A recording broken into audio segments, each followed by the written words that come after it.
hard to wrap your head around what they're telling you. Yeah. Can everybody hear me pretty good? Yes. Yeah, we can hear you pretty good. Coming in nice and clear. All right, here we go. Hello, everyone. This is the 5th Ethical Revelation Fellowship. I'm Reverend Dr. Roger Paul, and tonight is Wednesday, August 15th or August 12th. I tried to send the meeting out on the 15th. I'm losing my mind. Anyway, and tonight we're on paper 47, the 7 Mansion Worlds, and we're on section 3. And that starts on page 532.7 or paper 4731. Alright, so let's get started, say a little prayer here. Father, thank you for bringing us together tonight and that we might study your wonderful revelation. Pray that you open our hearts and minds tonight that we might learn something and share it with others and help us remember and understand this. We thank you and we give you the praise in your Son Michael, Jesus of Nazareth. Amen. Amen. Okay. If y'all see Rodney pop in there, give me a yell, okay? I'll add him. We are glad to have Roy back for sure tonight. Let me turn my clickers on. You may. Are you actually driving on the road, Roy? He stopped. Yep. Okay. On time. Okay. Can you read tonight with us? I'm not driving right now. I couldn't do this and drive. Oh, okay. I couldn't either. I do good to do it without driving. You'll be reading about me on the news. Don't want to do that. Yeah, we don't want to do that. No. All right, so let's start. Millie, would you like to start reading? We're going to start the beginning of the section like you suggested and read the first 2 over again. Okay, I'll start. Number 3, the first Mansion World. On the Mansion Worlds, the resurrected mortal survivors resume their lives just where they left off when overtaken by death. When you go from your rancho to the first Mansion World, you will notice considerable change. But if you had come from a more normal and progressive sphere of time, you would hardly notice the difference except for the fact that you were in possession of a different body. The tabernacle of the flesh and blood has been left behind on the world of nativity. And we talked about this a little bit last week, how we take up exactly spiritually where we are, where we left off on this planet. So the more spiritual you become and the more informed you come or enlightened you become, that's where you'll start off when you get to the Mansion Worlds. Alright, so let's see if I can get this to work. And this is a picture we talked about last week a little bit. This is the 7 Mansion Worlds which surround the Finaliter world, and on this particular slide they talk about how we go through 500 separate changes from the first, when you first become a Morontia being, all the way up to till you reach the first stage spirits, right? And I'm going to leave it at that since we discussed this at length last time. And this is a slide when you get to the Mansion Worlds, you acquire new languages up there just like you did here. And the first 2 languages you will learn is the tongue of Satania, our local system, and then the language of Nebadon, because that's the local universe you live in. Question. Yes. They keep saying when you get to like the 2nd Mansion World or the 3rd Mansion World, then you're allowed to visit the 2nd or 3rd transition sphere. That's right. Where are those? What are those? The transition spheres are the 7 spheres that surround Jerusalem, Millie. And Got it. Okay, now I remember. Yeah, and the Mansion Worlds surround the first transition sphere, which is the world of the Finaliters. Remember? Yes. Okay, and that's what they're talking about. And then on this language thing, we have to learn the language of Satania, the language of Nebadon, and eventually we start to learn the language of Uversa, which is our super universe, right? All right. Hey, Roger. Yeah. I just saw Rodney is online, a little box. Oh, okay. I just thought I'd tell you that. Thanks. Let me add him to it. There he is. Yay, Rodney. You out there, Rodney? I'm here. Hey guys, sorry I'm late. Hey, Rodney. Hey, Rodney. That's we're on the second paragraph in section 3, Rodney. We Okay. went back to the beginning again on section 3. So that way it's a little more consistent. All right. Roy, would you like to take the next paragraph? I sure will. The very center of all activity on the first mentioned world is the resurrection hall, the enormous temples of personality assembly. This gigantic structure consists of the central rendezvous of the seraphic destiny guardian, the thought adjusters, and the archangels of the resurrection. The life carrier also function with these celestial beings in the resurrection of the dead. Okay, we talked about this a little bit last time. And this is the resurrection hall. This is where everyone wakes up, right? And they're waiting on them is the destiny and guardians, or the guardian angels, your thought adjuster, and the archangel of the resurrection. Remember last time we talked about how the archangel of the resurrection is your what? Your insurance policy to make sure that the person they put back into this new Morancha body is you. So if the seraphic guardian, or the guardian destiny guardian, were to rebel, it's this archangel of the resurrection that assures that you are who you are when you're resurrected, right? So that's our insurance. And of course the life carriers are the ones that create life from scratch, and they're part of this resurrection. Okay, so this is a little Roger. bit, yeah. At this point, do you become conscious of the thought adjuster? Is the thought adjuster sort of like maybe a separate entity, or? Within you, yes, Rodney, that's the whole thing. When you get to the mansion world, you immediately are in touch with your thought adjuster. Unlike on this planet where we try to listen for the will of the Father, and some people reach the point before they die where they can actually hear their own thought adjuster within their brain or their head. But when you get to the mansion world, you definitely will hear your thought adjuster communicate with you. Okay, it's not like a being. It's just part of you. It's part of you, that's right. Like, It's not something separate that you see. No, it's not something that you that you see.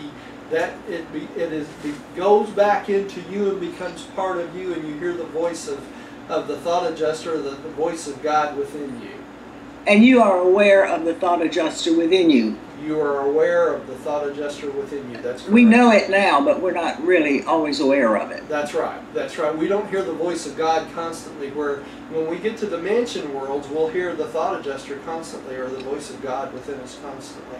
So hey, Roger, the moment that you're translated, you're pretty much immersed into a new Morancha body with your thought adjuster already planted within you, correct? That's correct. That's correct. So, Go ahead. I thought that the thought adjuster was the one that carried the memories, personality, all of that is important in our this origin of life to the mansion world, and the thought adjuster safeguard that and it is reinstalled in the resurrection hall. that's right. Roy, just like every other time we come up with a question, read the next paragraph. That's right. Yeah. And They anticipate our that's question. 100% correct, Roy. You're right. I believe that Tim asked, do you get a new thought adjuster, but you don't. You don't. No, Same one. it's the same thought adjuster you've had since you were 5 years old. You know, that comes when you're about 5. And we saw this slide last week too, but this is the ascender, or us, the thought adjuster, the guardian, or the archangel of the resurrection, and the guardian seraphim in this particular picture. And these are other people being resurrected too, right? And this is supposed to represent the resurrection hall of Mansion World number 1. Hey, Roger, where is it in the papers where it says that, I can't remember, but it says something about the thought adjuster returning to Divinington? Is that when you can't fuse with it? No, it does that. It does that when it leaves, regardless, Tim. And that's, I may have it here on this paper. Here. It does that in the 3-day period that you're unconscious. So when you pretty much when you're dead, the thought adjuster leaves, goes to Divinington, Yeah. then goes back to the mansion world #1, That's and right. is pretty much translated with your Morontia body into your new body. That's right. Now, if you'll look on page 1183, I believe that's the paper on the thought adjusters, but it talks about that. It goes into great length about the thought adjuster. So that's page 1183, I believe, or 1177 one. That would be paper 107. That's correct. Yeah, yeah. Yeah, but the thought adjuster, as soon as you die, your thought adjuster leaves your body, goes immediately to the world of the thought adjusters, of the God the Father, and comes back within 3 days. Okay? Now, remember, a thought adjuster moves through space almost regardless of time. So it moves really, really fast. Okay? Because it's God the Father. So it checks in, says, yeah, you made it, you basically are approved to go on to the mansion world, then it returns to the mansion world and is waiting there for you when you awaken, okay, in your new Morontia body. And most of his time is spent in resurrection. The most of his time... In registration. Registration, that is spent in registration during that 3-day absence, right? So it's registering you in as a future cosmic citizen that you survived, that you chose survival. Okay? So then it's got to rush back to the mansion world to pick you up, you know? So now, if you don't make it, then your guardian angel has to justify your life as to why you did not make it. So something totally different happens. And they do that. And the thought adjuster too. Huh? Thought adjuster has the same kind of it has to it goes before certain judiciary system No, it doesn't. Oh, No, the Roy, it doesn't, because the thought adjuster is the essence of God the Father. So it does not have to justify anything. Only the guardian angel, and that's a local function. So it will have to do that close to Salvington on the judicial system for the guardian angels. So, but not thought adjuster. Thought adjuster never has to justify your life. Only your guardian seraphim. So, hey, Roger, the only thing that the Seraphic Destiny Guardians are pretty much carrying with them is your personality, correct? No, that's not correct, Tim, because it's your personality, also what in essence is your soul, also your mind matrix. And the mind matrix, it has to do with your soul and how all your memory patterns come together into a form that makes you an individual. And that's part of your mind matrix. So that's part of the guardian seraphim. They carry your mind matrix, what we consider the soul, they think, and your personality, right? And that's all they carry. That's all they carry. That's Okay, right. thank you. Now, remember, if they don't make it, they rebel or something in the meantime, who takes over all that responsibility? The Archangel of the Resurrection, right? So it's going to get there one way or another, no doubt about it. Okay, let's move on. Hey, Roy, it's good to have you back, Roy. But we were talking last week that you can almost think about like what we've got now, the cloud, how you get a copy of everything you've got in the cloud. Yeah, so with if the your guardian computer angel. goes down, you can get that information back. That's right. So, because the adjuster has the memory, right, and who else has a memory of it? The Archangel has a record of it, everything. Okay. All right. Let's keep going. Tim, would you take the next paragraph, please? The mortal mind transcripts and the active creature memory patterns, as transformed from the material levels to the spiritual, are the individual possessions of the detached thought adjusters. These spiritized factors of mind, memory, and creature personality or forever a part of such adjusters. The creature mind matrix and the passive potentials of identity are present in the Morontia soul entrusted to the keeping of the seraphic destiny guardians, and it is the reuniting of the Morontia soul trust of the seraphim and the spirit mind trust of the adjuster that reassembles creature personality and constitutes resurrection of a sleeping survivor. Wow. Okay. There's a lot in that paragraph. Yeah, there is. And this is what we just talked about. Here it states that the thought adjuster is the owner of what? The memory patterns, right? And the memory patterns are what make up part of your personality, right?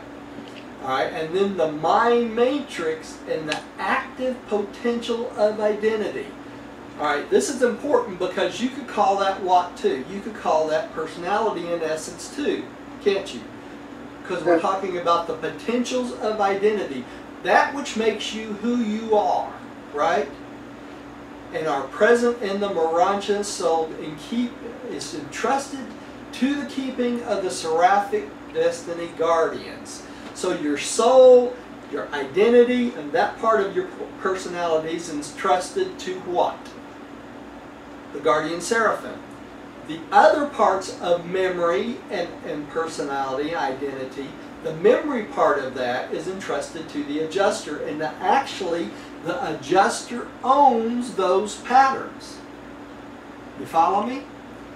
All right. Even if you don't make it, he's still got it. He's still got it, all those memories. That's right. The adjuster keeps those memories because he'll take those memories and go on to the what? The next being that he's instilled in, if you decide not to survive. Now, an interesting thing here, I want to get off on a side note for just a second. What do you think happens to those memories when he goes to a new being? They are still part of him, right? Part of it. That's right. So, and we know that all of our adjusters on this planet are not virgin adjusters, are they? They're all experienced adjusters. So all the adjusters that we receive has served in another type of being before. Okay? Probably a more primitive being. Probably. Pardon me? Probably a more primitive being. Probably a more primitive being, but the interesting thing is this. I'm going to give you a real shocker.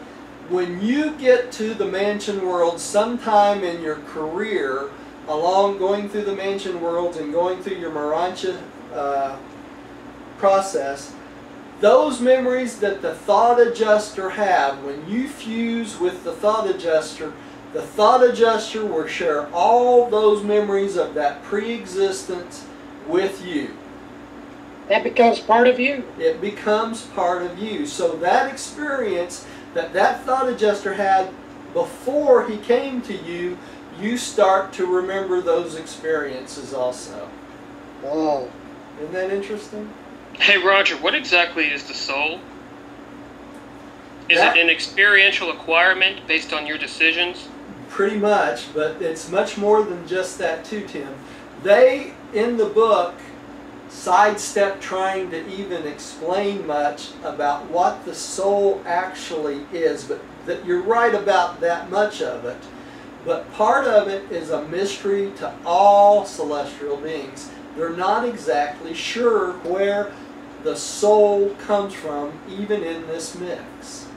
But Did it go hand in hand with your identity? It goes hand in hand with your identity, but they're not sure if it comes from God the Father, God the Son, or God the Spirit, to be honest. But it is kind of like your personality. It's part Identity. of a mixture of your identity and your personality and your potentials of identity and your personality, basically, Okay, to thank make you. up who you are. And each one is so individual. They don't put a explanation on where it actually comes from. So, which is Roger, I remember, I'm pretty sure I remember reading, and I thought I understood that the thought adjuster and your mind are the parents of your soul. It The is. connection between the thought adjuster and your mind creates the soul. That's right. Along with the personality, Rodney. All three of those makes up your soul somehow.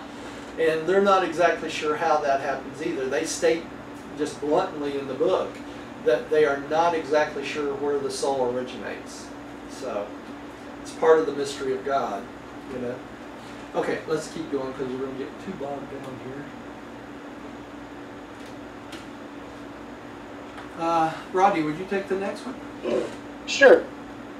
If a transitory personality of mortal origin should never be thus reassembled, the spirit elements of the non-surviving mortal creature would forever continue as an integral part of the individual experiential endowment of the one-time indwelling adjuster. And what were we just talking about? His pre-experience is exactly that, is it not? And that becomes his property, and when we fuse with that adjuster, it becomes part of us. All right? Kind of interesting. All right, here. From the Temple of New Life there extend 7 radial wings, the resurrection halls of the mortal races. Each of these structures is devoted to the assembly of one of the 7 races of time. There are 100,000 personal resurrection chambers in each of these 7 wings, terminating in the circular class assembly halls, which serve as the awakening chambers for as many as 1 million individuals. These halls are surrounded by the personality assembly chambers of the blended races of the normal post-Adamic worlds. Regardless of the technique which may be employed on the individual worlds of time in connection with special or dispensational resurrections, the real and conscious reassembly of actual and complete personality takes place in the resurrection halls of Mansonia number 1. Throughout all eternity you will recall the profound memory impressions of your first witnessing of these resurrection mornings. Okay, I'm going to skip right to the first picture. This is a picture of the center of all activity. This is a resurrection hall, okay? And it says here, the very center of all activities in the first mansion world is the resurrection hall, enormous temple of personality assembly. It says this gigantic structure consists of a central rendezvous of seraphic destiny guardians, the thought adjusters, and archangels of the resurrections. And we'll keep going because we got others. This is the 7 races of time, okay? And this is the temple of new life in the center. So you're resurrected, and then you go to the temple of new life, okay, right away. All right? And this is the standard first 7 races. Now what's interesting is this.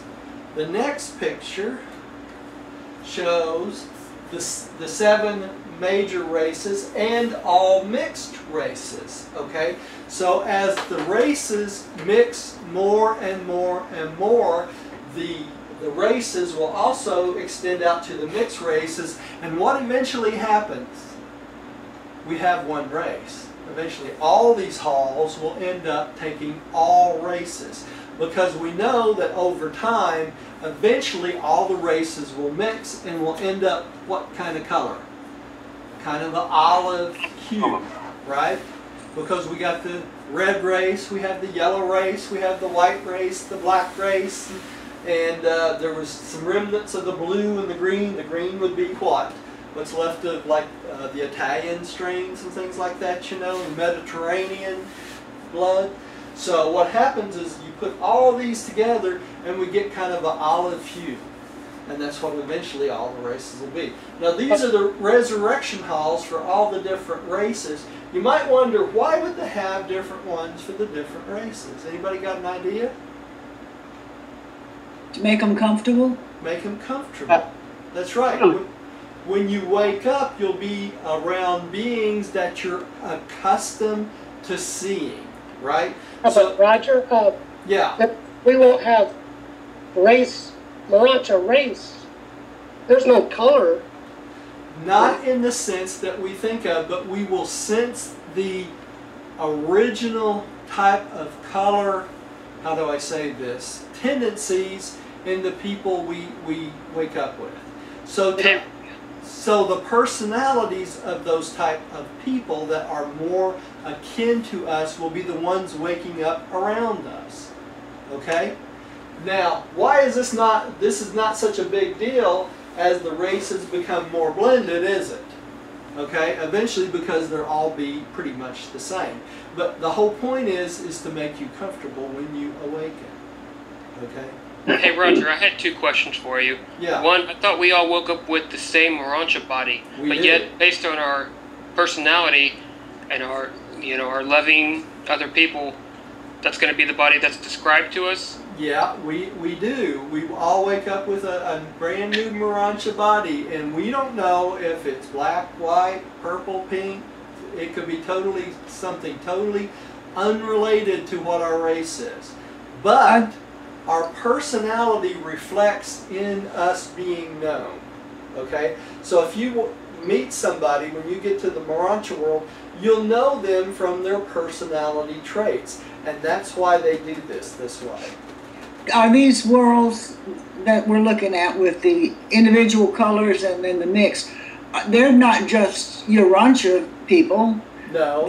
They're from all the other inhabited planets in our system? That's right, Millie. And the commonality in all our system is all the planets in the system have these 7 races crop up on just the system, or in Nebadon? In Nebadon. In Nebadon. Because Jesus created all the planets, and Jesus created all the planet, and they always end up from the barbarians outwards. There's always this natural evolution of the 7 races. Okay? How wonderful. I'll get there and I'll meet all kinds of people. That's right. With personalities and thoughts sort of like mine, but they could be from 7 or 8 different planets. Yeah, and they may have been any of these colors on the original planet too, and they'll have the tendencies and the personality traits of that race.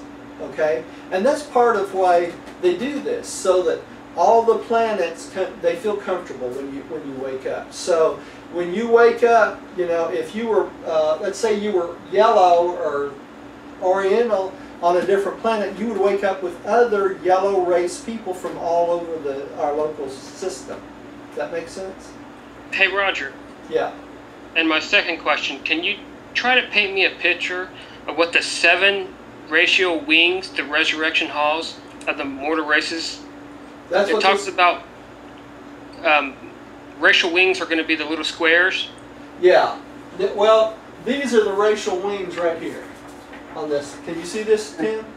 Kind of. I can see it just a little bit, but they do have wings on the resurrection halls? Yeah, like a casket with wings on it? No, it's more like just a piece of a pie. Really. They call them wings, but you think of them like wings of a hospital. Just hallways. Big buildings. Big buildings. Yeah. Oh, okay, right. So it has nothing to do with wings like in Angels. It's just a big hallway. Yeah, it's a big hallway or a big area. Like the wing of a terminal. And it goes out. It's kind of like a pie, but they call them wings. Okay, thank you. Yeah. And the center of this is the Temple of New Life. And that will be the first place we'll go to. And we'll talk about that a little bit more.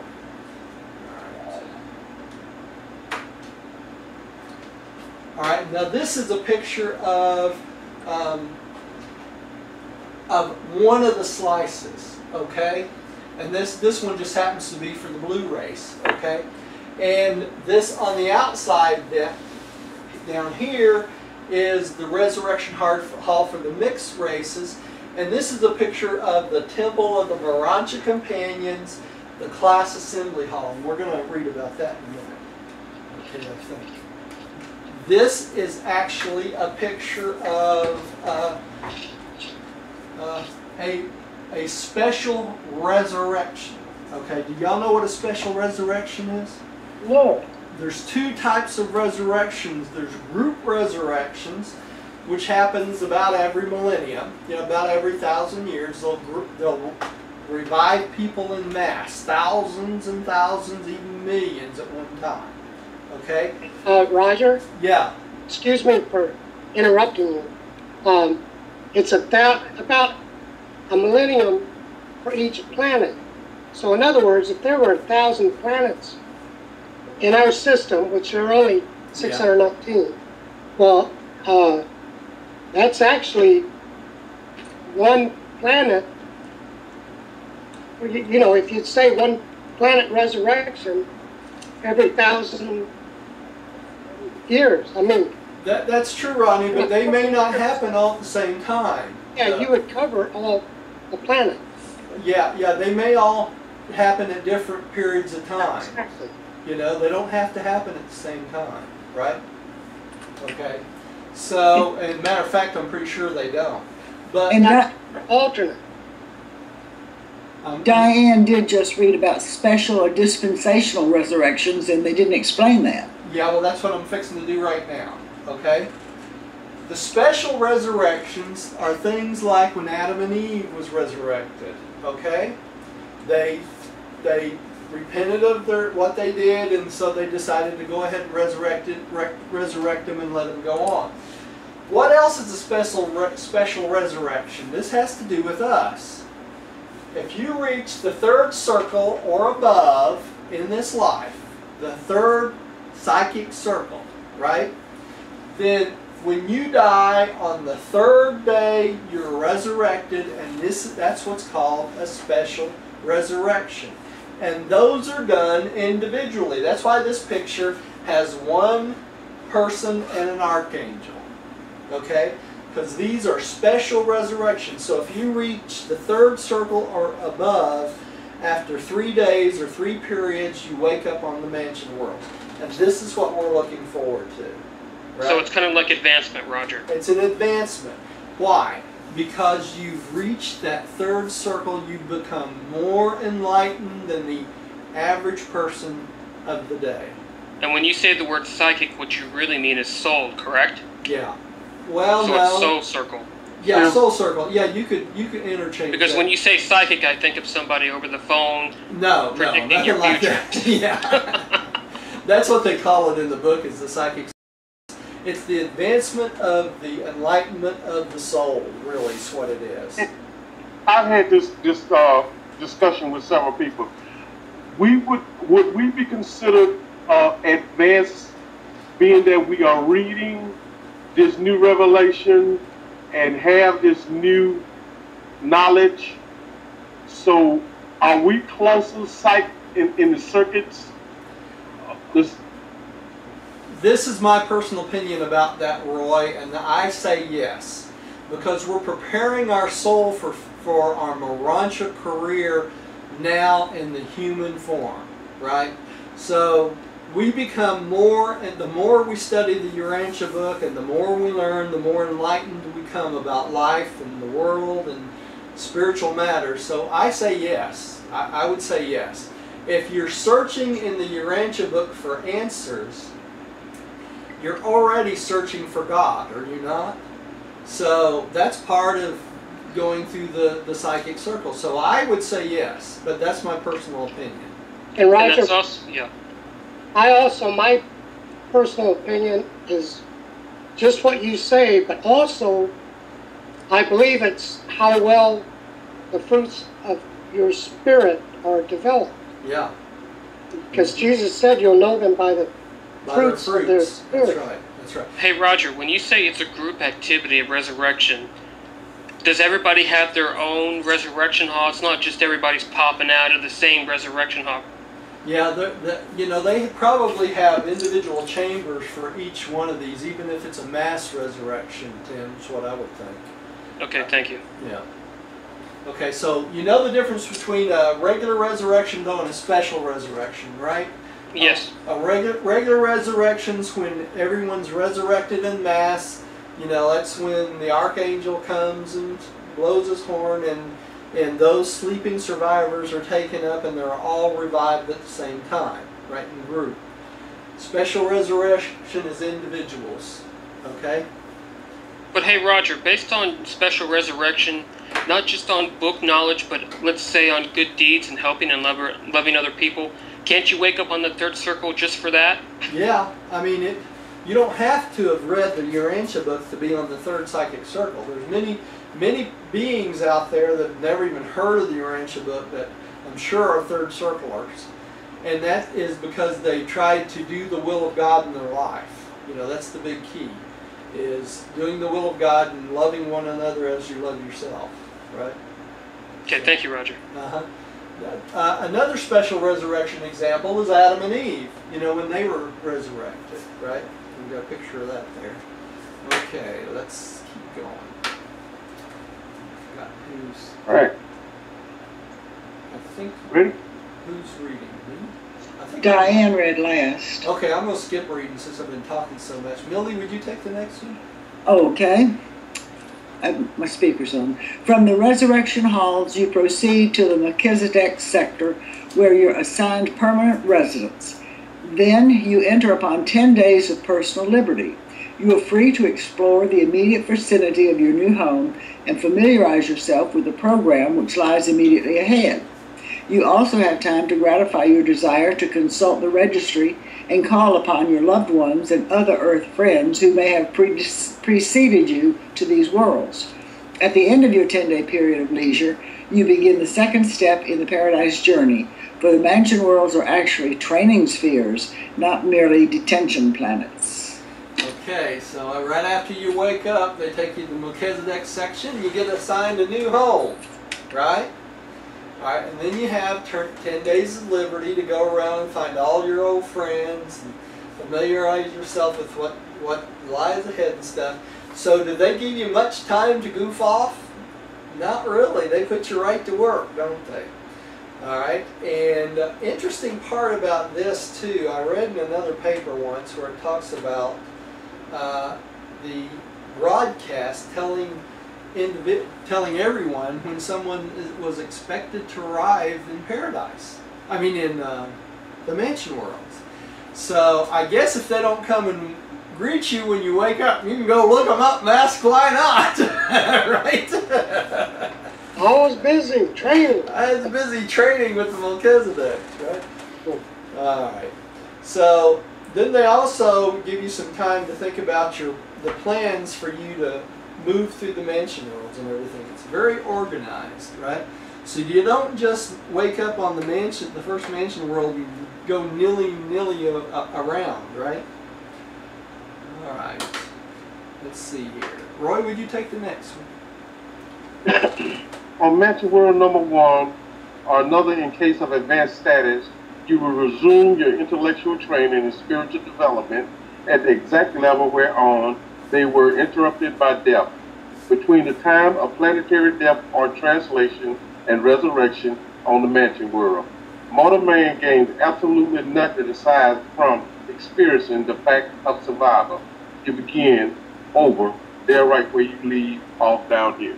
So you don't wake up with a super brain and you're smarter than you were on the planet, do you? You got a new brain and it works better and all that, but you start exactly where you are here. So don't expect to wake up on the mansion world and have all these magical talents, right? It don't work that way. So, Roger, Yeah. right here it says when you wake up on either number 1 or whichever one you wake up on, that you resume your intellectual training and you resume your spiritual development. That's right. Now, that tells me that just living day-to-day life is training. And Your experience, your association every day, what you do, that's your right. work, or whatever. Well, that's your intellectual and your spiritual development too, right, Rodney? Yeah, Yeah. I think it's just life. Yeah, it is It's life. just training. Yeah. So you take up right where you left off, right? And I wonder what that means. Well, we're all going to have jobs to do, it sounds like. So I guess we'll be, our intellectual capacity and spiritual capacity will be right where we left off here. That's right. Will be. Right? You won't be more so, but you'll learn how to be more so. That's what the Right. mansion worlds are for. That's Right. right. That's right. All right, Tim, would you take the next one, please? The sojourn on Mansion World number 1 is designed to develop. You skipped one, I think. Yeah, I think you skipped some. Start with almost. Yeah, almost. Almost the entire experience of Mansion World number 1 pertains to the efficient ministry. Survivors arriving on the first of the detention spheres present so many and such varied defects of creature character and deficiencies of mortal experience that the major activities of the realm are occupied with the correction and cure of these manifold legacies of the life in the flesh on the material evolutionary worlds of time and space. Isn't it interesting they call these the detention spheres? You know, so they put us on the mansion worlds to get rid of all these bad defects and character deficiencies that we have on these mortal planets. Like one could be prejudice. It could be prejudice, that's right. If you're prejudiced against other races or other types of people or other religions, that sort of thing. You know, these are all character deficiencies. So that's why they call these detention planets. They put us all together on these planets so that we don't spread this bad stuff all the way through the rest of the universe, right? They have to train it out of us so we're ready to go on through the Morontian experience and to a more spiritual type of life. And we have to remember the definition of the word detain means just to hold back for a while. That's it's not right. to keep you forever, it's just to hold you for a while. Yeah, until you get what? Till you grow up or you learn, right? Right. You strip your deficiencies or your retardation. That's what it was called. I forget where I read it, but it called it strip of your retardation. That's right. So hey Roger, throughout the entire universe besides the prison worlds, this is the only place where they pretty much de-animalize us? No, they do this in every single local universe. Actually, every single system in that local universe. So there's 10,000 of these groups of planets in each local universe, Tim. So there's many of these planets, just like the mansion worlds, that's job is to do this exact thing. But I mean, like, this is our starting point where when you get through the 7th mansion world, you won't ever have to pretty much go through that experience again where you're de-animalized. That's right. You're de-animalized and you're ready to go on and begin your real life, really. Right? Okay, thanks. Tim, would you take the next one, please? I think it's I just read... Oh, sorry. I mean, Rodney. okay. Oops, did I get the right page? Oh. The sojourn on Mansion World number 1 is designed to develop mortal survivors at least up to the status of the post-Adamic dispensation on the normal evolutionary worlds. Spiritually, of course, the Mansion World students are far in advance of such a state of mere human development. Now, do y'all understand what they're talking about here? The post-Adamic dispensation. What they're talking about is Mansion World number 1 should be about the equivalent of what a planet should be after a period of time after Adam and Eve. Okay? And since we have a defaulted Adam and Eve, it messed up our whole process, right? So what they're talking about here is the Mansion World number 1 is about the equivalent of what a normal planet would be after Adam and Eve had been there for a while and straightened things up. Okay? Now you're going to notice each one of these mansion worlds are the equivalent of another level of a Earth type or a Urantia type planet if it went according to plan. Okay? Alright, so let's keep going. So you need to take the next one? If you are not to be detained on Mansion World number 1, at the end of 10 days you will enter the translation sleep and proceed to world number 2, and every 10 days thereafter you will thus advance until you arrive in the world of your assignment. Okay, so every 10 days you'll go forward until they find a world that's equivalent of where you are personally, right? The center of the 7 major circles of the first mansion world's administration is occupied by the Temple of the Morontia Companions. We saw that on another slide there. The personal guides assigned to ascending mortals.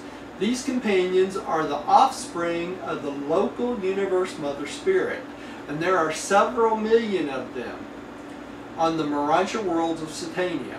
Aside from those assigned as group companions, you will have much to do with the interpreters and translators, the building custodians, and the excursion supervisors. All of these companions are most cooperative with those who have to do with developing your personality factors of mind and spirit within the Morontia body. And this is a picture of the resurrection chambers. Okay? Each of these 7 wings terminate in a circle of class assembly halls that serve the awakened chambers of 1,000,000 individuals. And this is where also the Morontia companions come in. Okay? Hey, Roger. Yeah. The 7 major circles of the first mansion world, can you refresh my memory? What is that? Say that again, Tim. I didn't catch that. The 7 major circles of the first mansion world. What exactly is that? Oh, that's the administration circles of the first mansion world, Tim. That's for the beings that administer the planet, right? If I could remember correctly. Okay, thank you. I think. I get these confused sometimes myself. All right, let's go on. Millie, take the next one. Yes, yes. As you start out on the first mansion world, 1 Morontia companion is assigned to each company of 1,000 ascending mortals, but you will encounter larger numbers as you progress through the 7 mansion spheres. These beautiful and versatile beings are companionable associates and charming guides. They are free to accompany individuals or selected groups to any of the transition culture spheres, including their satellite worlds. They are the excursion guides and leisure associates of all ascending mortals. They often accompany survivor groups on periodic visits to Jerusalem, and on any day you are there, you can go to the registry sector of the system capital and meet ascending mortals from all 7 of the mansion worlds, since they freely journey back and forth between their residential abodes and the system headquarters. How do you think they get back and forth? Catch a ride. Catch a ride, huh? That's interesting, isn't it? They don't really tell us, do they? You would assume it would be a guardian seraphim, but if it's a transport seraphim, but if it is, they'd have to put you to sleep to transport you, right? You click your heels together and think about it. Maybe there's spaceships that go back and forth. Have you thought of that? Take a space bus? Might take a space bus, you know. It's possible. You know, anything is possible. Could be like Star Trek. Be like Star Trek. Yep, Scotty. Buzzing from planet to planet. I mean, you know, different worlds, different personalities, different beings. That's right. Now they talk about this, that you can meet mortals from all 7 of the mansion worlds that go back and forth. So right off the bat, you get to meet and talk to other beings that are all the way up through the 7 mansion worlds. Isn't that nice? So it gives you kind of an idea of what's to come. And this is on the first mansion world. So, all right, let's go on to the next picture. And this is the Morontia companion they're talking about that is assigned to 1,000 ascending mortals. And what's interesting, we're going to find out in the next paper, I believe it's the next paper, that there's billions of these Morontia companions, and eventually one may be assigned to you personally, individually, and there's both passive and aggressive Morontia companions. So, yeah, so you might get one that is a companion that's more forceful, and then you might get one that's not forceful at all, right? But that depends on. Yeah, I don't know, but it's kind of interesting though, isn't it? It says these beautiful and versatile beings are companionable associates and charming guides.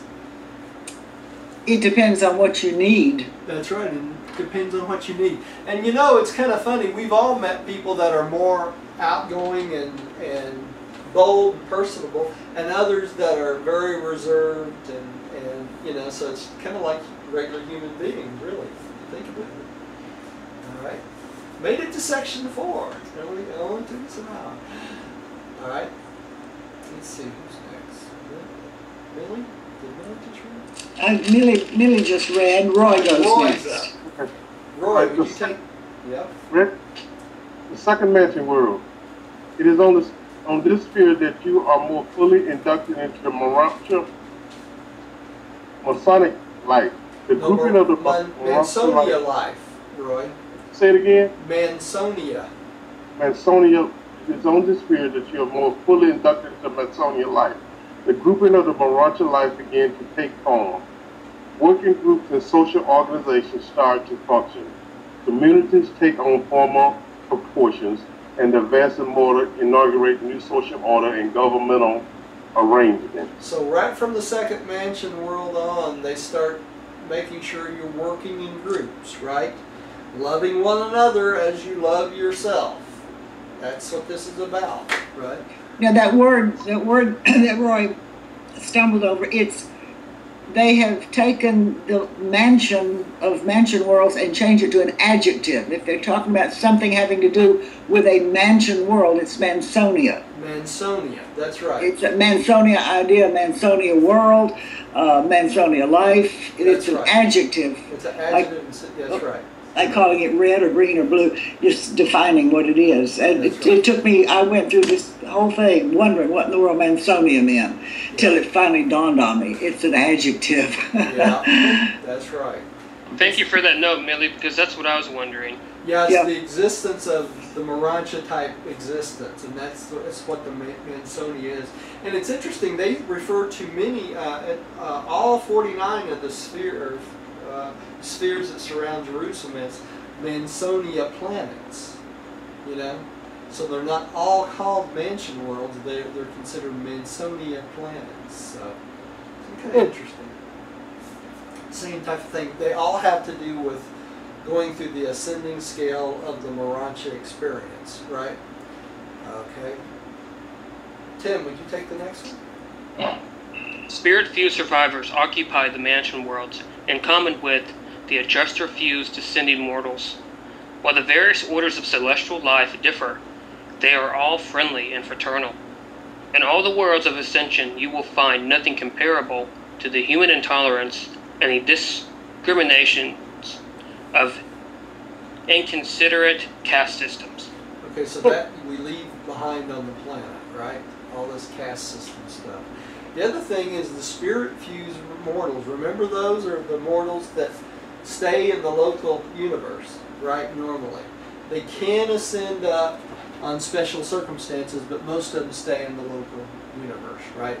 They have issues with fusing with an adjuster, so they're given spirit fragments, and they fuse with that, all right?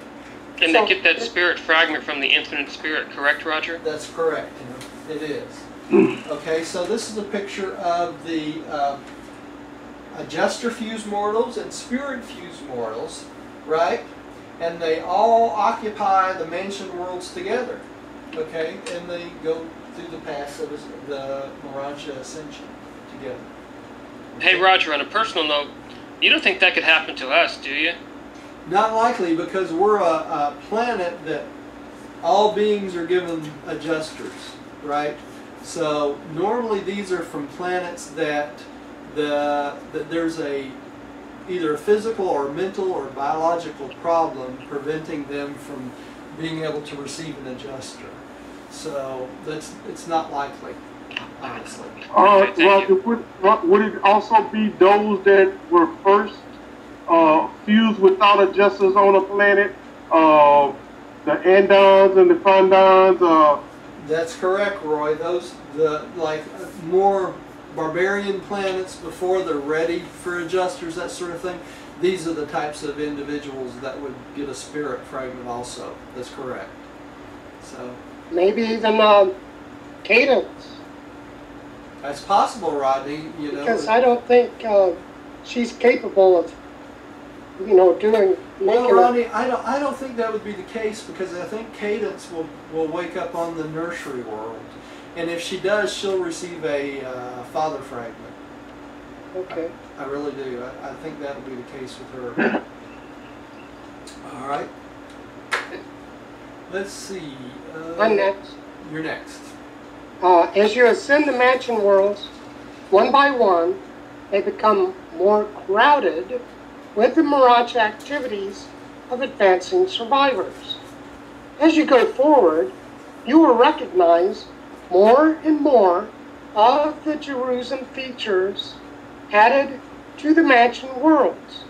The Sea of Glass makes its appearance on the second mansion world, Okay. Masonia. So as you ascend the mansion worlds, they become more and more like Jerusalem, right? Here they use that word Mansonia again, and it's not as an adjective. It threw me off. On the second Mansonia. Let me go back here.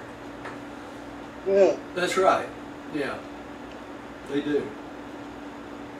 I think they're using it along the sense of any planet that's a satellite having to do with the ascension plan or the education of Morancha beings. You know? Maybe so, maybe so. All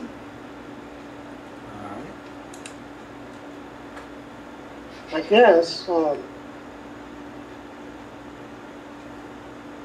guess it means the same thing. Yeah. Yeah. Hey Roger, when you say the word satellite, you just talking about a planet or a sphere? Yeah, a planet or sphere. Now we know that all the spheres that surround Jerusalem are all architectural spheres, right?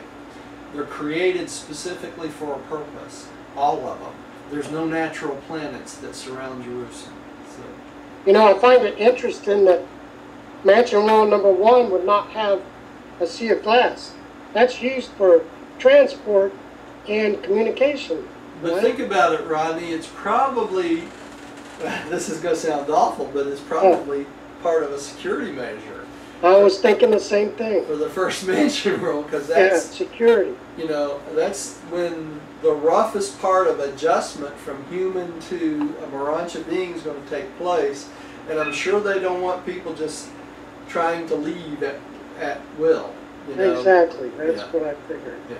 Roger, not Yeah. the bit that we're still in quarantine, and we talk about the Morancha world spheres and the architectural spheres that surround it.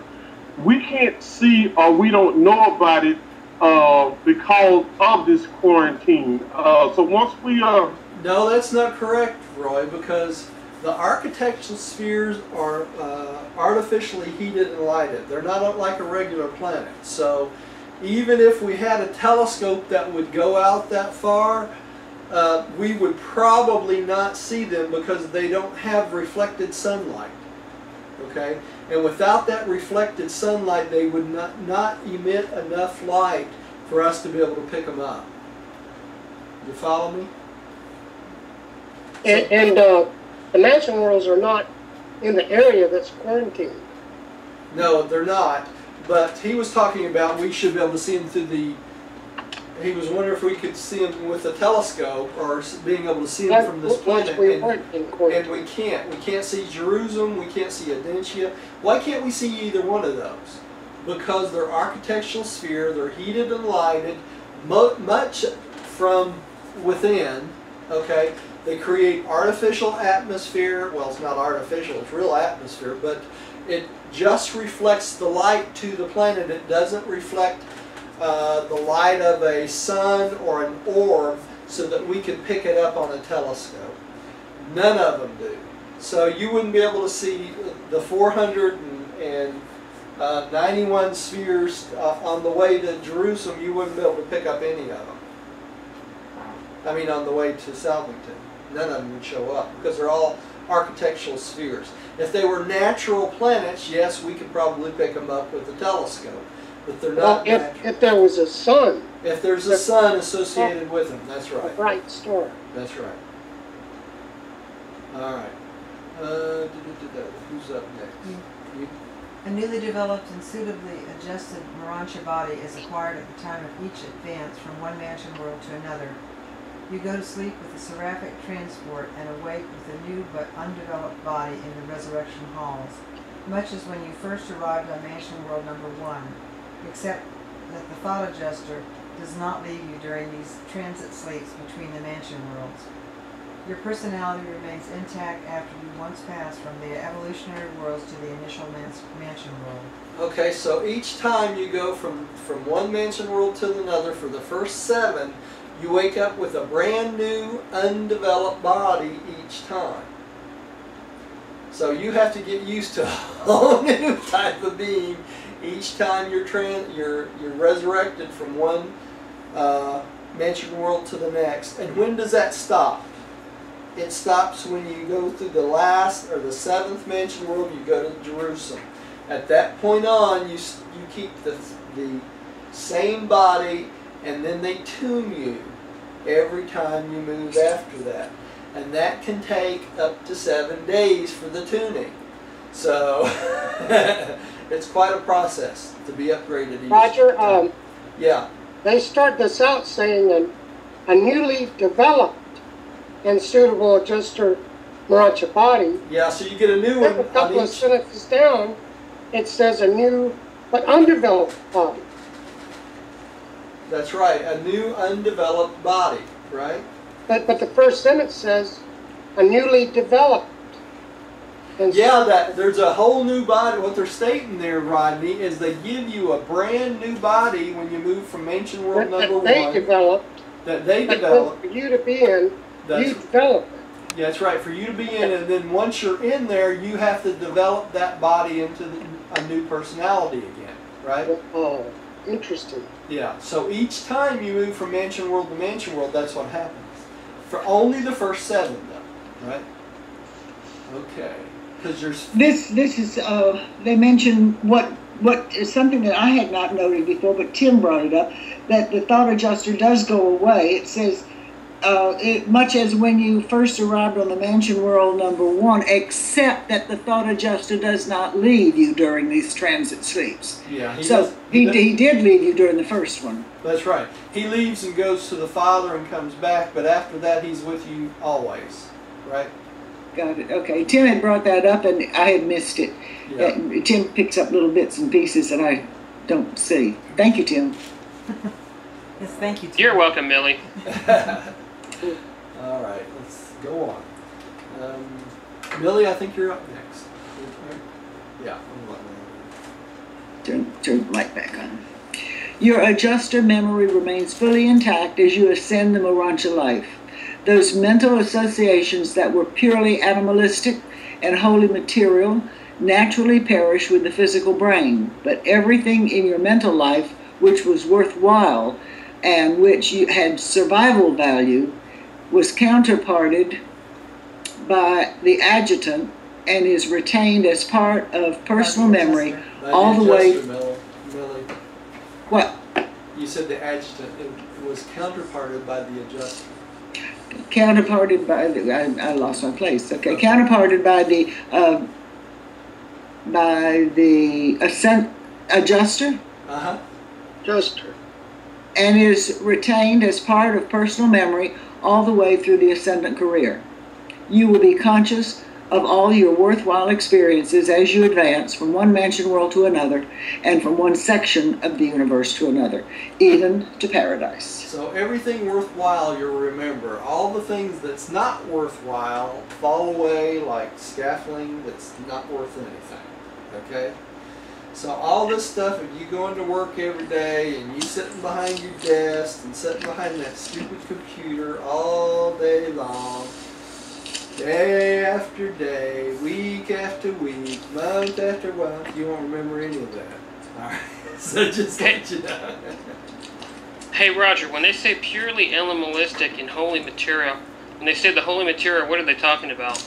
naturally perish. Anything that's related to the physical, Tim, is really what they're talking about. Anything relating to the spiritual or friendship, memories of friendships, that sort of thing, because it's important, you'll retain. But everything else is just garbage. Garbage in, garbage out, as they say. Right? Okay, thank you. All right. Roy, would you take the next one? So you have, around your body, you continue through all 7 of these worlds to eat, drink, and rest. Now, when I read this the first time, I did not. You partake of the mantra order of food, a kingdom of living energy unknown on the material world. Both food and water are fully utilized in the Marancha body. There is no residual waste. Pause to consider. Marancha Masana, number 1, is a very material sphere, presenting the early beginning of the Marancha regime. You are still a near human and not far removed from the limited viewpoints of mortal life, but each world discloses definite progress.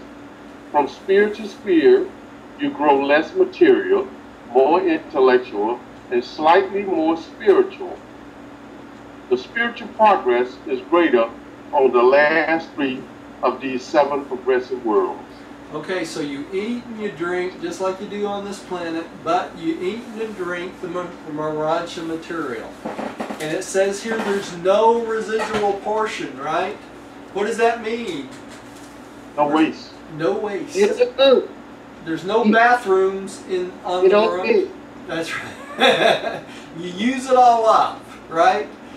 Yeah. So you don't have toilets on the mansion worlds, I guess. We lose that's material. So everything goes in, is used, nothing is Wasted. That's right. wasted. Nothing Nothing is is wasted. waste. That's right. That in itself will be kind of nice if you think about it. Okay? So as you go through these worlds, you become less material and more intellectual and slightly more spiritual.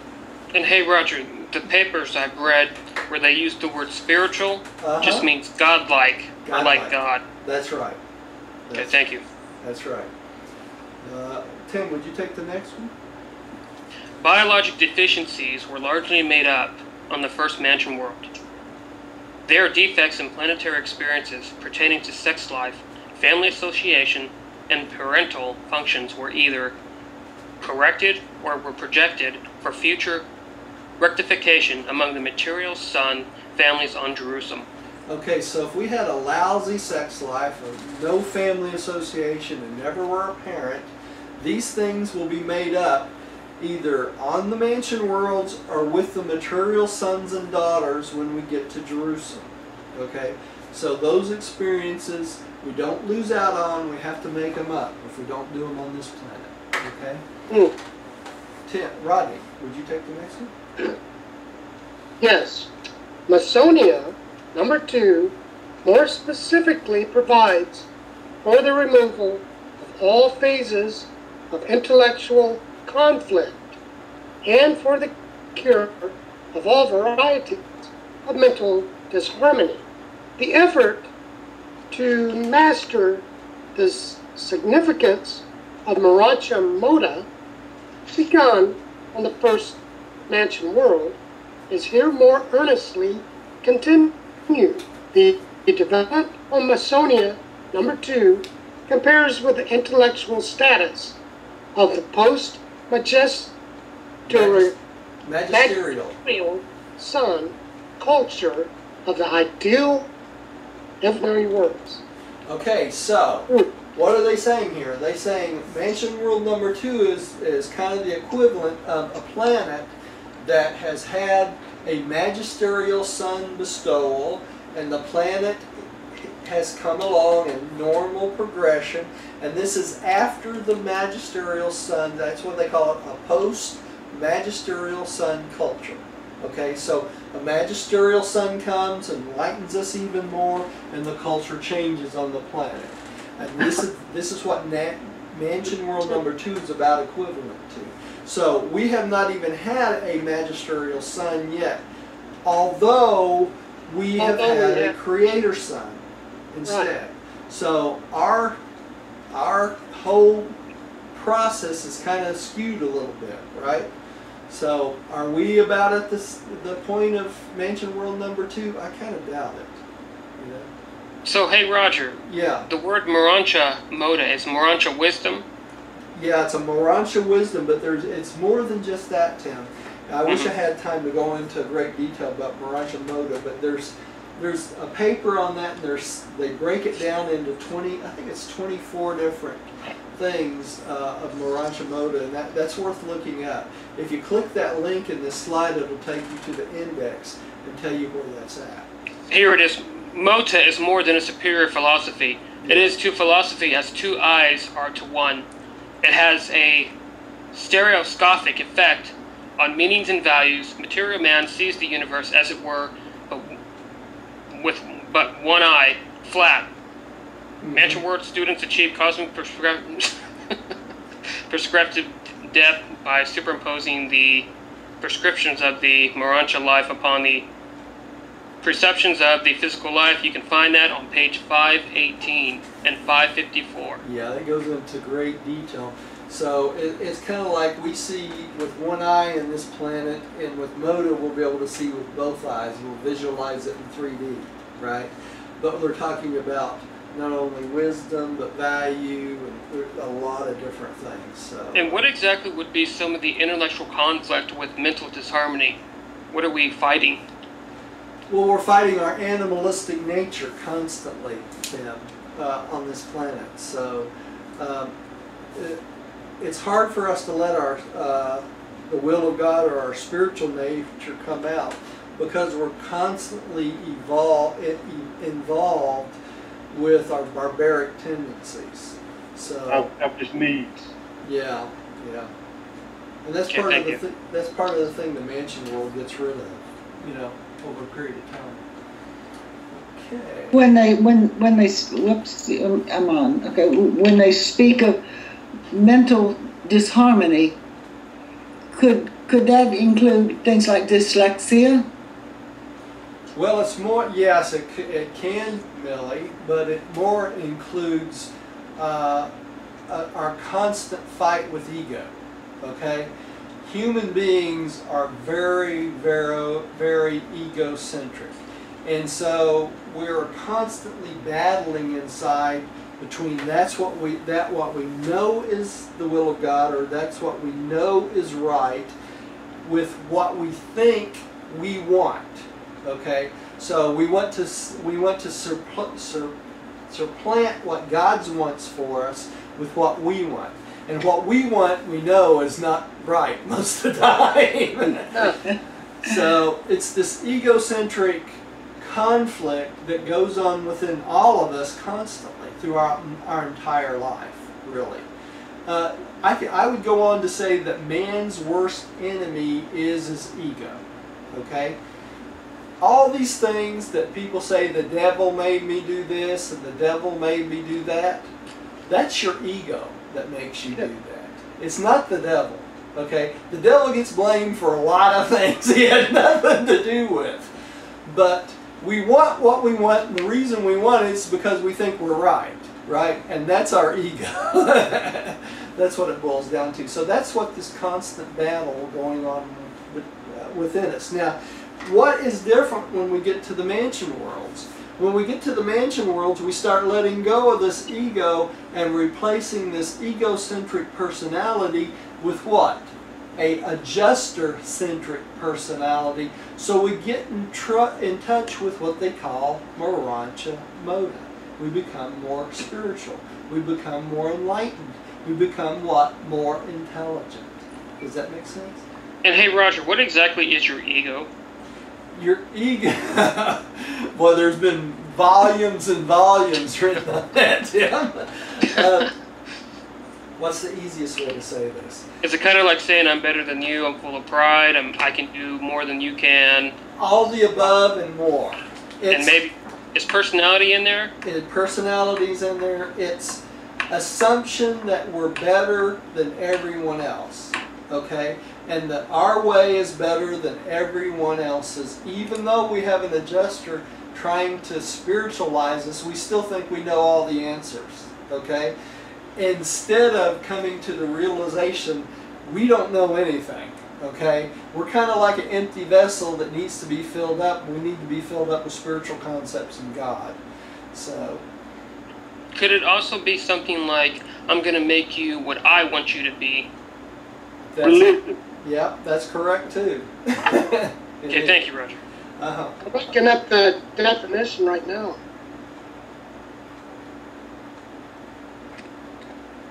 What did you say, Rodney? I'm looking up the definition. Oh, okay. I think I did. One of the times that my ego jumps out is if I'm ignored. Yeah. If I'm out shopping and the clerk waits on everybody before me, Yeah. I'm not a small person. Yeah. You know, look at me. You look at any psychiatrist and they're going to tell you most of the world's problem is caused by egocentric people. Most of it, you know. So let's keep going and going. It says here, ego is the opinion that you have about yourself. Yeah. The self, especially, is trusted with another self or the world. What's the other self, Rodney? That's the adjuster, is it not? It must be, huh? Yeah. It's like a split personality. You have what is right and what you think is right. Right? Interesting. Yeah. Hey, Roger, you can read about egotism on page 1223. There you go. There you go. All right, let's keep going. Number 5. I think you're up, Rodney, if I'm not mistaken. I'm up. I think so. Tim, did you just read? I think I did. Yeah, Rodney, why don't you take the next one? Okay, are we on number 5? Yeah, 5, the third mention world. Okay. Before I read it, Tim, what page was that again? 12. I wrote it down, 1223. Egoism. Well, okay, I got a note there. All right, number 5. The third mansion world. Masonia, the third, is the headquarters of the mansion world teachers. Though they function on all 7 of the mansion spheres, they maintain their group headquarters at the center of the school circles of world number 3. There are millions of these instructors in the mansion and higher Morantia world. These advanced and glorified cherubim serve as Morantia teachers all the way up from the mansion worlds to the last sphere unit's ascendant training. They will be among the last to bid you an affectionate adieu when the farewell time draws near, the time when you bid goodbye, at least for a few ages, to the universe of your origin, when you in serpentine for transit to the receiving worlds of the minor of the super universe. Okay. So all the mansion world teachers function from the third mansion world, even though they are, they serve all the worlds. They come from this one. That's right. They're dispersed from here. Okay. And this includes the cherubim. Remember the glorified cherubim? These are the cherubim that are basically abandoned when you go on to the mansion world, right? Many of them go on to become mansion world teachers. Okay, and it goes on to say you'll have the benefit of these teachers all the way up till you go on to the minor sector of the super universes. So You'll get to know these. Hey, Roger, what does that word Mansonia mean again? Mansonia is basically a term indicating the transition spheres. Okay, all 570 of them. Okay, so that includes the mansion worlds. The mansion worlds, the reason they call the mansion worlds and not just Mansonia 1 through 7 is because the mansion world has a specific purpose for us, right? But all of the transition spheres, all 570 of them, are considered Mansonia spheres, okay? And what they mean is a transition sphere to teach us to get to a certain point of spirituality. That's exactly what it means. Okay, thank you. Okay? Let's see. Okay. We might very well come back to our universe of origin. However, there would be at the very least a few ages. That's right. That's right, at least. That's quite a long time. All right, and this is a picture of Mansion World number 3 and the different types of being where the Mansion World teachers are, and this includes Cherubim, Morancha Cherubim, Sanobim, Morancha Sanobim. Okay, 2 different classes of Cherubim, right, in Sanobim. Okay, and from this world we also get to visit Angelic World number 3. And that's the world of the angels, right? Hmm. Alright.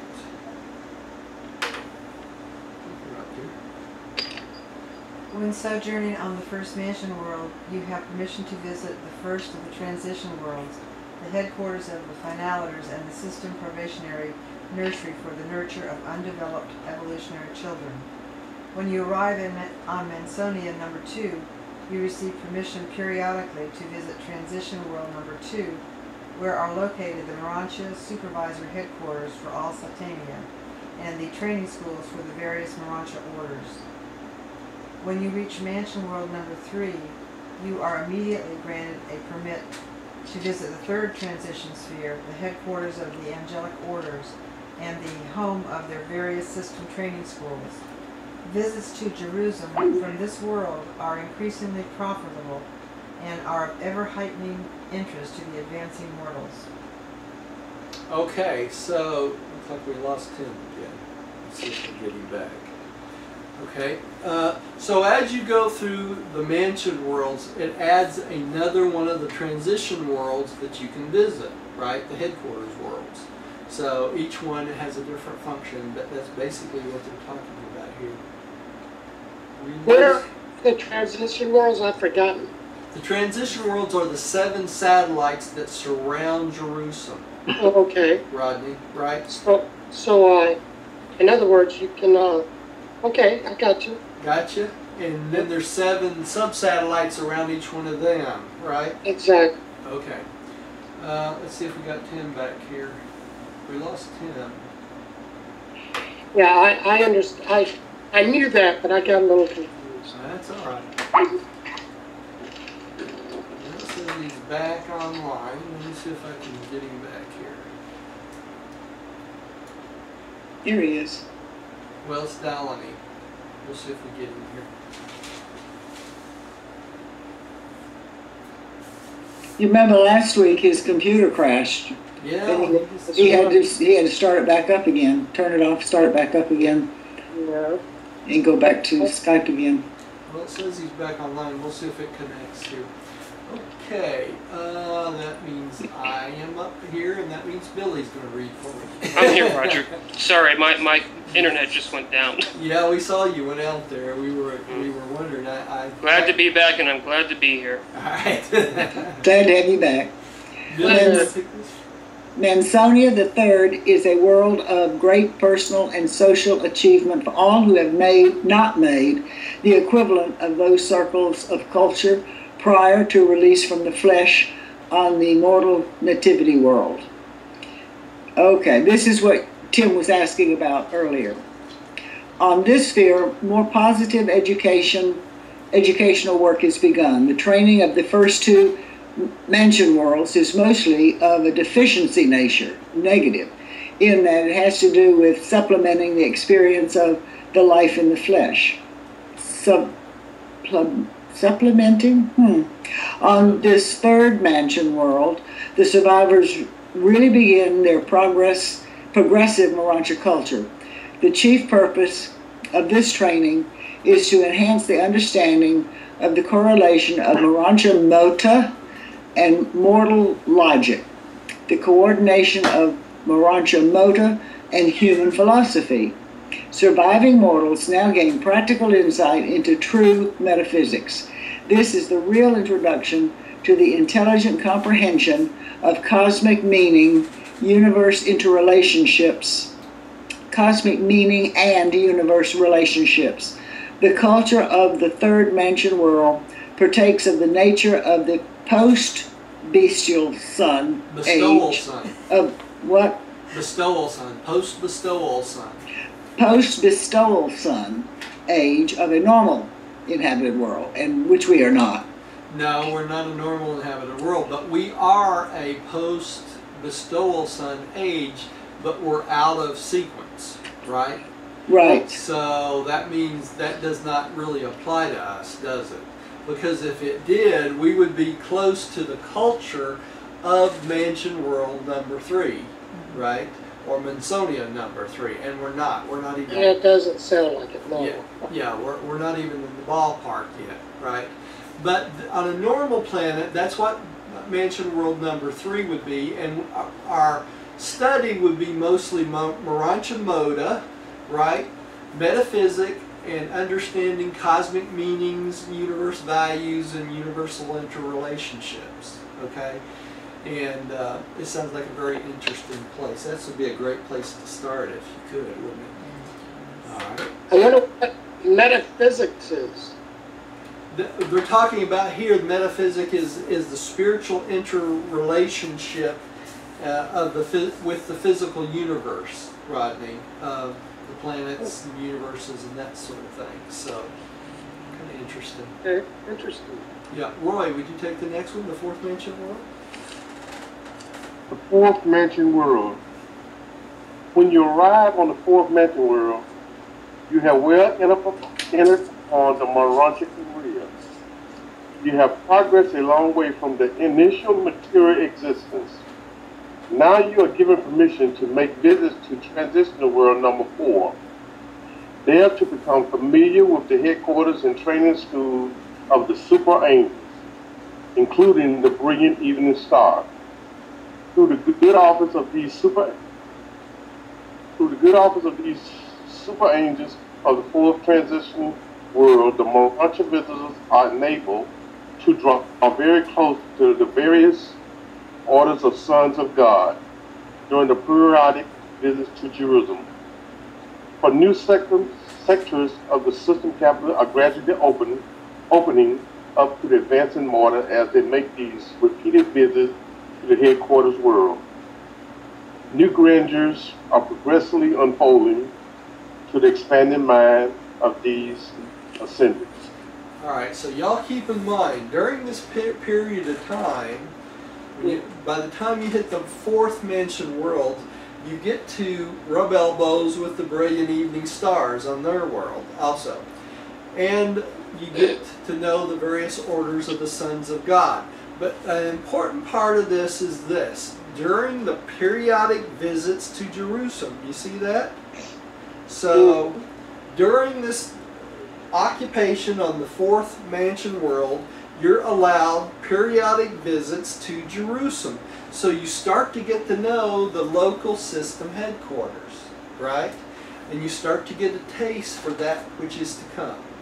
All right, so that's very important. And they say here the new grandeurs are progressively unfolding to the expanding minds of these ascenders. So as you do these visits, your mind is opened up more and more and more, and new developments are constantly coming to you. Hey, Roger. Visits. Yeah.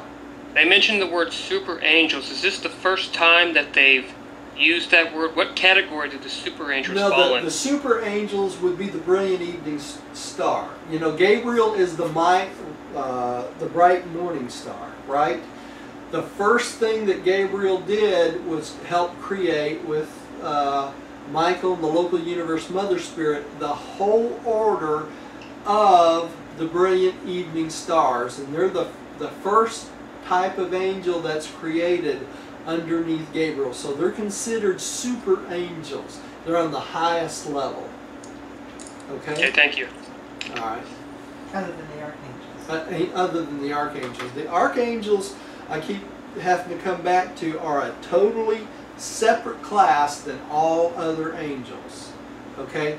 The archangels are there when a creator son starts to develop his local universe. So they're the oldest type of angel. Oh, so you said that the archangels are older than the brilliant evening stars? That would be the super angels? No, but many archangels come along with Michael when he's developing his local universe, and they're on loan from other local universes. Okay, so they're pretty important, right? All right. Okay. I think Tim, I think you're up. On the fourth mansion, Mansonia, the individual ascender more fittingly finds his place in the group working in class functions of the Morontia life. Ascenders here develop increased appreciation of the broadcast and other phases of local universe culture and progress. What are they talking about this universe broadcast? Excuse me. These are broadcasts that come in from all over the local universe, right? And they probably include broadcasts from Paradise City. Okay. So like CNN News? Like CNN News, that's right, for the universe. Of course, there's no commercials like there Well, you never know. Well, that's true, you never know. Come down to the fourth Mansonia and enjoy a meal with us. Yeah, a nice hotel. Okay. Rodney, would you take the next? Okay. Just during the period of training, on world number 4, that the ascending mortals are really first introduced to the demands and delights of the true social life of Morontia creatures. And it is indeed a new experience for evolutionary creatures to participate in social activities which are predicated neither on personal aggrandizement or no self-seeking conquest. A new social order is being introduced, one based on the understanding, sympathy of mutual appreciation, the unselfish love of mutual service, and the overmastering motivation of the realization of a common and supreme destiny, the paradise goal of worshipful and divine perfection. Ascenders are all become self-conscious of God knowing, God revealing, God seeking, and God finding. Okay. So those are what we were talking about earlier. That's right. That's right. Qualities that That's right. we're looking for. Now, since it says that social activities are predicated neither on personal aggrandizement or self-seeking conquest, you think there's any football games there? I don't think so. Darn it. Because why would that be?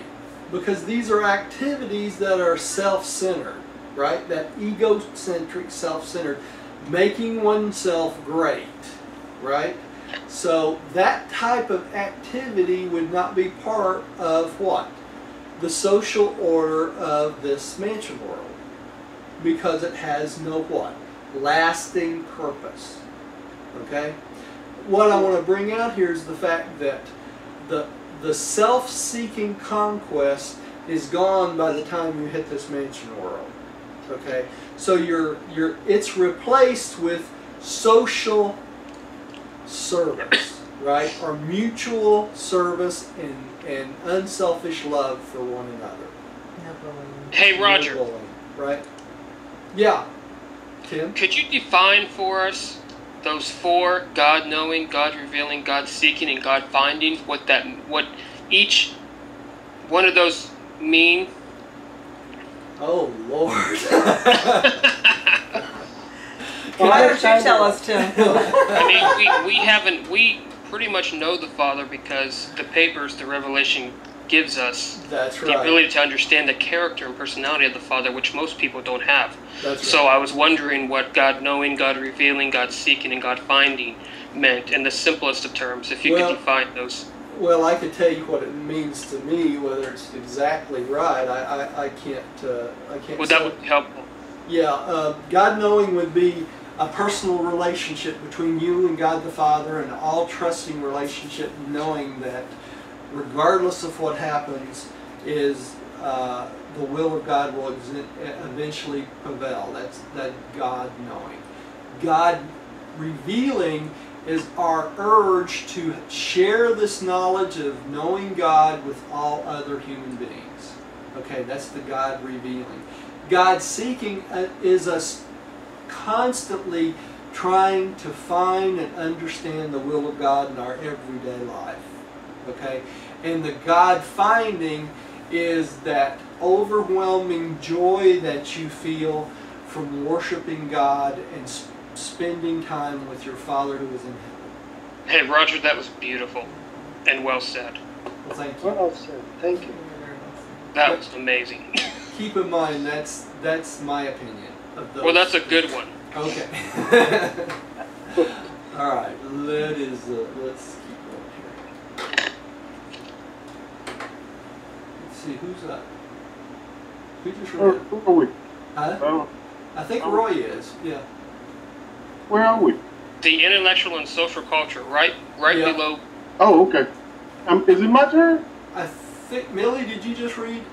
Oh, Rodney just read and it's Diane's turn. Thank you, Sorry. Millie. Sorry. Sorry. I'm half asleep here. Actually, I was listening to Roger. You gave Rodney 2 times before. You skipped her, and if I were her, I would. That my ego would be jumping up and down. Okay. Mine's resting. All right, go dear. The intellectual and social culture of this fourth mansion world is comparable to the mental and social life of the post-teacher-son age on the planets of normal evolution. The spiritual status is much in advance of such immortal. Okay, so post-teacher-son age. Okay, we know in the future, sometime in the future, we will get a teacher-son. This teacher-son that has a bestowal on this planet will prepare us for the age of light and life. Okay, so this world is basically on the same level of a post-teacher-son age, age after the teacher-son is there, just blossoming into the age of light and life. Okay, on a normal planet, that is, and that's the fourth mansion world. Okay, so let's move into the fifth mansion world. Will we get a teacher son? Yes, we will, Millie, sometime in the future. We'll probably still get a magisterial son first, Millie. I would think the next bestowal son we get will probably be a magisterial son, and then sometime later in the future we'll get a teacher son. Of course, we'll all be in the mansion worlds by then, so we'll have to experience that on the mansion worlds, right? Okay. All right. You know, Roger, I thought about that. Our planet could have a material son and daughter come from it in the future as we transverse the mansion world. I mean, around Central Korea. It's not far-fetched that Urantia could have a material son and daughter come from it to go to another world. Well, Roy, let me tell you why I think that wouldn't be the case. Because most of the mission, one of the big parts of the mission of the Adam and Eve's is to infuse our blood with the violet blood. And that makes us more spiritual, gets rid of most of the disease on the planet, makes us more social and that sort of thing. And since we had that service, but such a small amount, we did have a fraction of that bestowal on this planet. So I don't think that they would go back. I think that may be because our Adam and Eve defaulted. That may be one of the parts of the decision Michael decided to come to the planet, is because of that default. And part of his mission here was to make up for the defaulted Adam and Eve. I think at this point, because we've progressed so far in the last few hundred years, that more than likely we would get a magisterial son rather than a material son and daughter. Because we need spiritual enlightenment more than anything else, not so much biological uplift, because we are working through our physical problems, our mental problems, and our disease problems. We're working through that right now. I think the next thing we're going to have to tweak is our spiritual aspect, and that really needs a magisterial son or a Trinity teacher son, one of those two, to straighten that out. That's my personal opinion on that. What I meant was that, I know we got to go through all that, but I'm talking about when eventually our planet too will be settled in light and life. Eventually, yes. Being that we have went through so much and been through all that we have been through, I can see a material son coming after settlement and coming from our planet. That anything is possible, Roy. That's possible, Roy. That's true. That is possible. So we won't be around to see, though, unfortunately. That'll be so far in the future. Just be in our career. Pardon me, Roy? We'll be in our ascension career. We'll know it. That's true. That's true. We'll probably get it through the universal broadcast, won't we, Roy? Yeah, we'll know it. Yeah. Billy, would you take the next one, please? Yeah. Yes. The fifth mansion world. Transport to the fifth mansion world represents a tremendous forward step in the life of a Morontia progressor. The experience on this world is a real foretaste of Jerusalem life.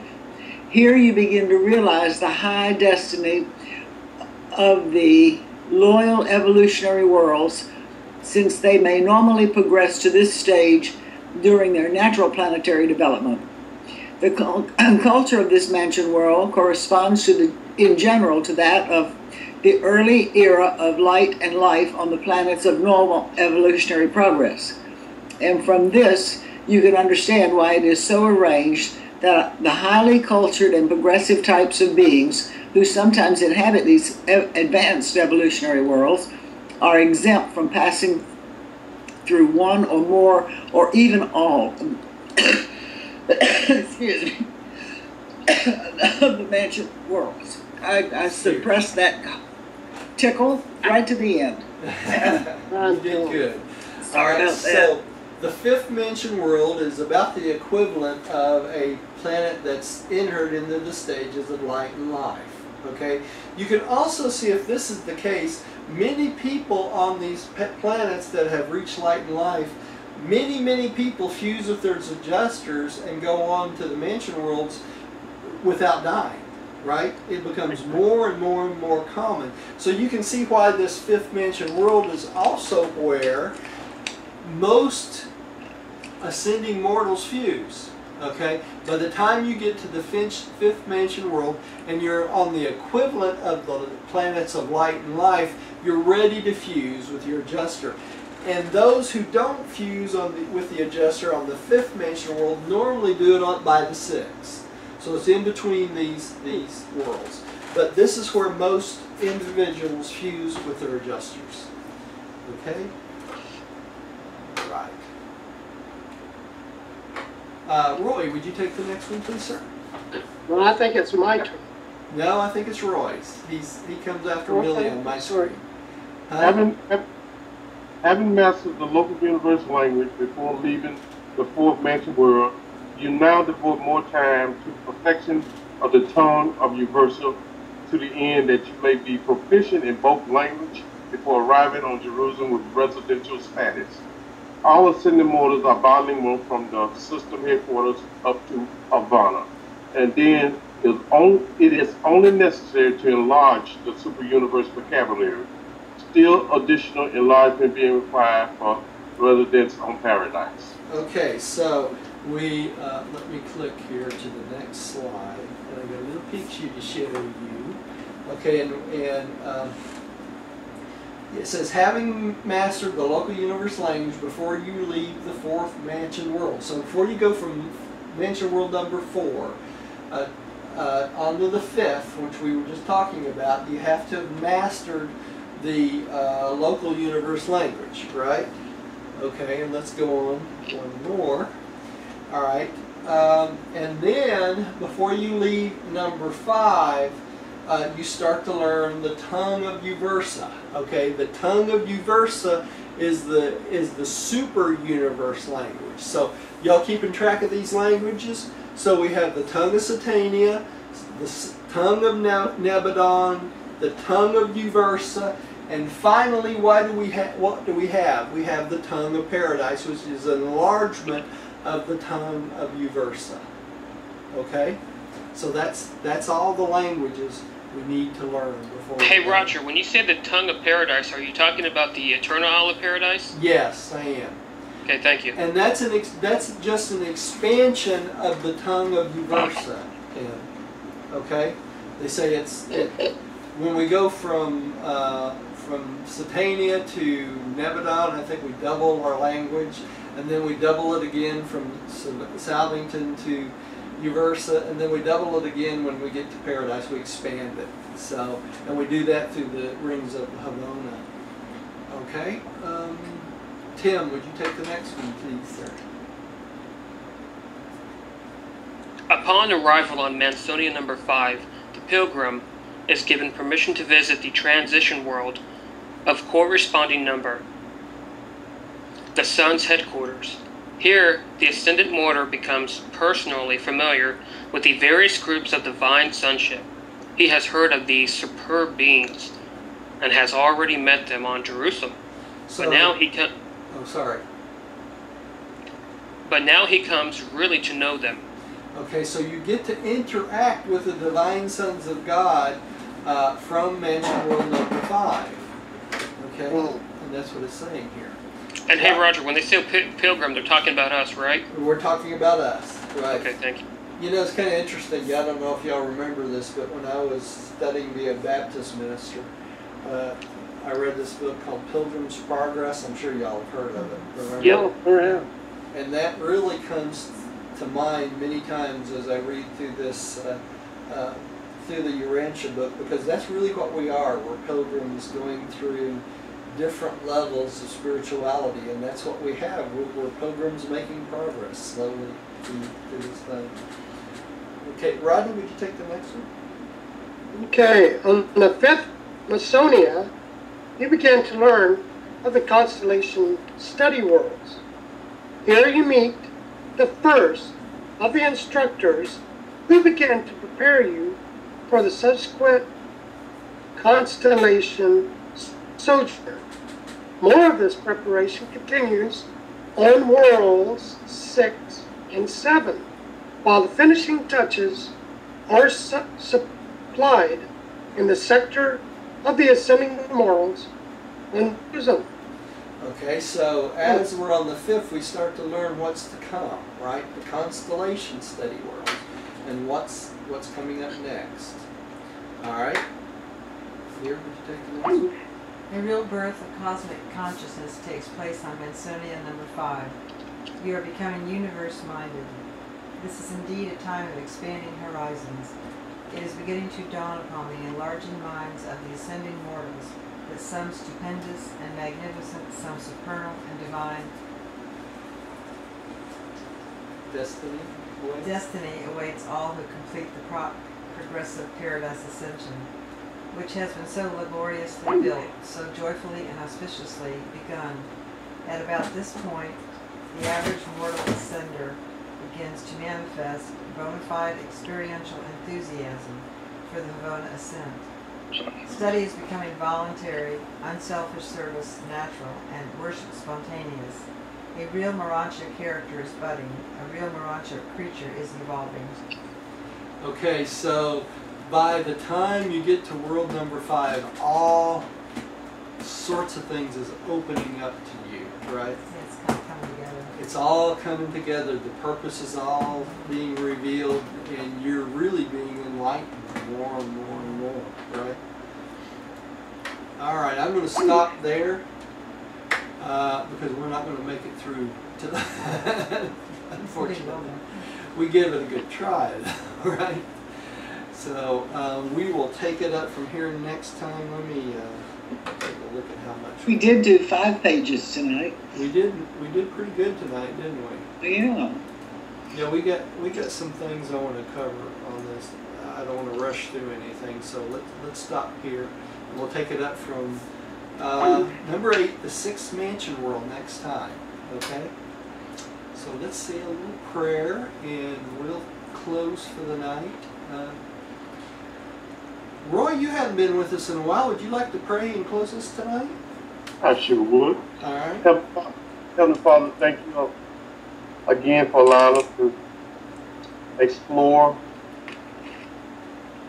and to gain insight and vision into what you have and what's looking for us.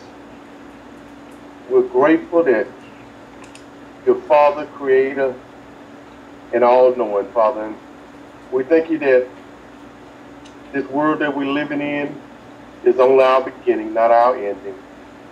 We love you and we need you, and we ask that you continue to grow us in all things. In your heavenly Son, Christ's mighty name we pray, amen.